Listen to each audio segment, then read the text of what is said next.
What if I told you that I done spent hundreds of dollars, really thousands of dollars, trying to figure out the ECU, the Dyno tune, and all that cool stuff on this bike and the Tracer 9 GT. We done went from BT Moto, Woolich, we getting it flashed by TaylorMade, got a lot of comments, a lot of different videos, and to a person who was like me, who didn't really know much, you can end up spending hundreds, thousands of dollars trying to figure it out, and it's still not right.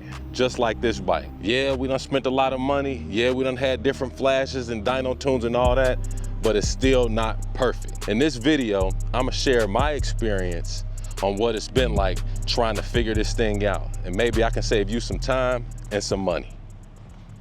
All right, first off, I feel like I'm not a professional, but I'm a little bit qualified to speak on this because I've had the ECU flashed on a Tracer 9 GT, and I've had the ECU flashed by BT Moto on the ZX10, then dyno tuned by TaylorMade, then reflashed with the Woolich software, then dyno tuned by TaylorMade again. So if anybody has experience, I have a little bit of experience. Not on the technical side experience, but on the consumer side experience. So let me tell you a little bit about my first experience. I first did the mail-in ECU flash by BT Moto. Well, excuse me, it wasn't a mail-in ECU flash. They send you the flasher device and you flash the bike on your own. But I did a stage 2 ECU flash on this bike. And the flashing process was extremely easy. The communication with BT Moto was on point, and we got this bike flashed. I did it in the garage within a matter of maybe 5 to 10 minutes. And when I first hopped on the bike, it was a totally different experience. When I hopped on the bike, this bad boy was a lot faster. I can just feel it. It felt like, now this is my first time actually even doing a ECU flash. So when I got it, it felt like the throttle was slippery. Like, man, it's too slippery, you know what I mean? Like, as soon as I touch it, it's going faster. And it felt nice. The quick shifter was so much faster.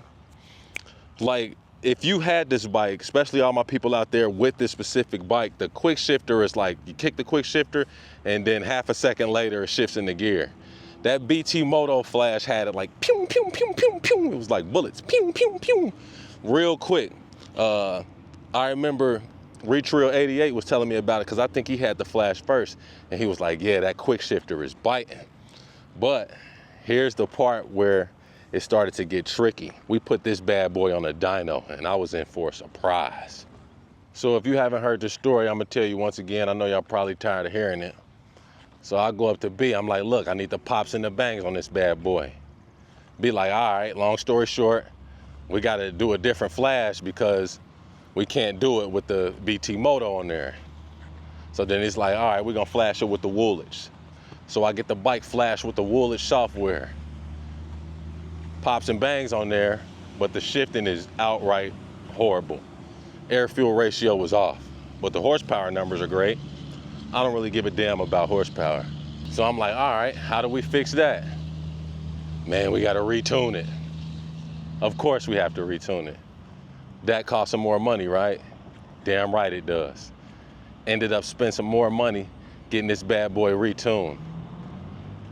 But what's the issue now? It should be perfect, right? You gotta retune and you got the pops and the bangs. The Woolich shifter is trash. And everybody's like, yeah, we can fix the shifter and this, that, and the third, that's cool. So a lot of people say two-wheel dyno works, got it figured out. But I haven't seen you guys with the fixed shifter and the pops and the bangs. I got the pops and the bangs on that bad boy. Yeah, give me the crazy aggressive shifts, but I got the pops and the bangs. But I want it to be perfect. Somebody out there, let me know. Is it possible? Because we don't know as a consumer. Everybody's making a bunch of money while we're trying to figure it out. Now, with all that said, what do you do with this information? Well, you can get your ECU flash from many different companies that you can mail your ECU in and then they mail it back to you. Or you can do the BT Moto route where they send you the flasher tool. Either way it goes, if you didn't put your bike on the dyno, you don't know what you got. I know a few people out there that done had their bikes flashed by different companies, then they put their bikes on a dyno or go to a dyno day and be extremely upset because the numbers are basically not what you paid for.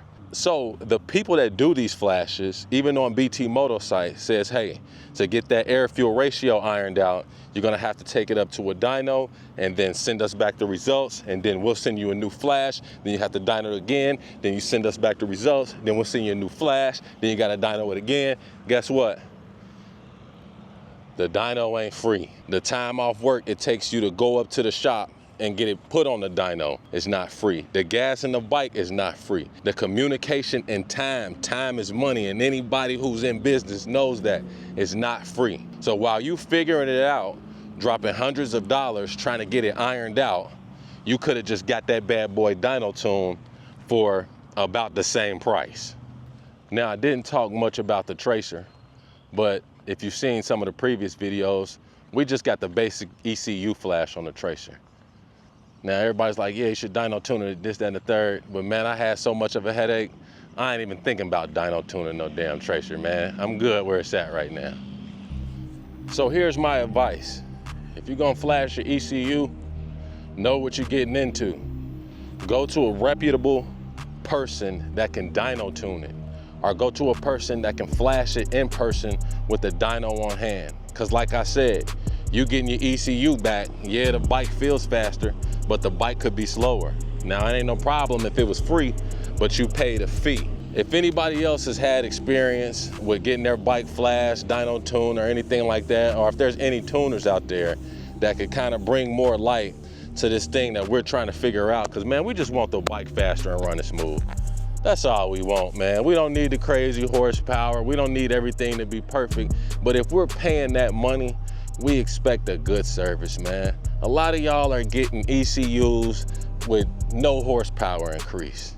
Please let me know if you've experienced this. Please shout out some good tuners out there, some good shops out there.